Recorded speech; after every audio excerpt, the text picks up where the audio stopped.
It is still a major issue for us because lead is everywhere. It is in building materials, it is in paint, it is in dust, it is in the air, soil, and water, and because recent studies have shown that it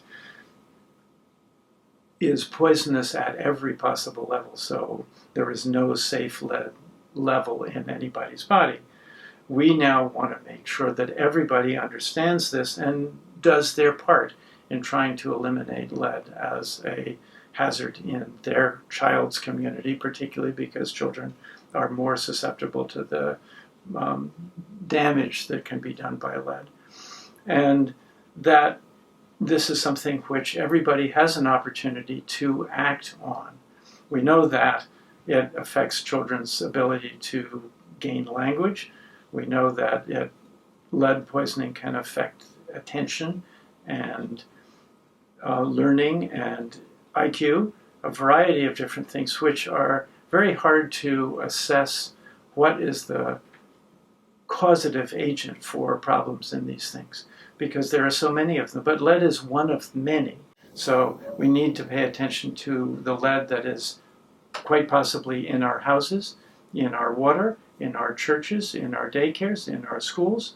We need to be aware of all of these potential sites which could expose our children to lead and try and work with community agencies like the Boston Public Health Commission and the Massachusetts Department of Public Health, with whom I've worked for 30 years on issues of lead poisoning, and the Massachusetts legislature and other legislatures around the country, who are working to try to make it possible for us as people who live in this community and people who are members of an advocacy group to make our environment more healthy.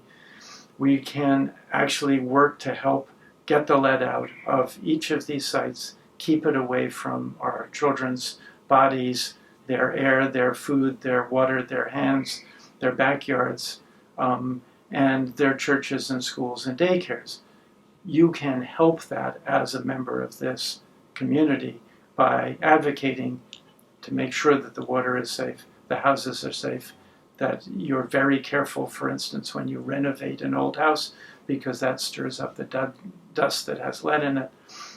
Things that you can do every day and things that you can advocate for in the long term can be hugely helpful in our effort to get the lead out of our environment.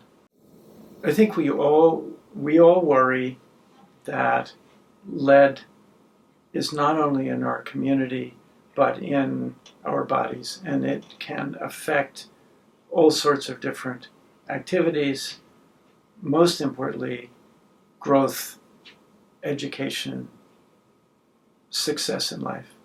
And we, as community members, need to work both with the individuals who might be poisoned and the environments that they're in, and realize that the body does a pretty good job of getting rid of most of the active lead over a period of months after the body has been affected by it. But the body does store some, and it's those stores that can later be mobilized when the mother is pregnant and given to the fetus.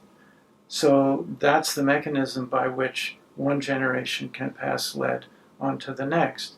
If we act to eliminate the exposure of lead of the child and the mother in the first place, then we know that we can break the cycle of long-term lead poisoning.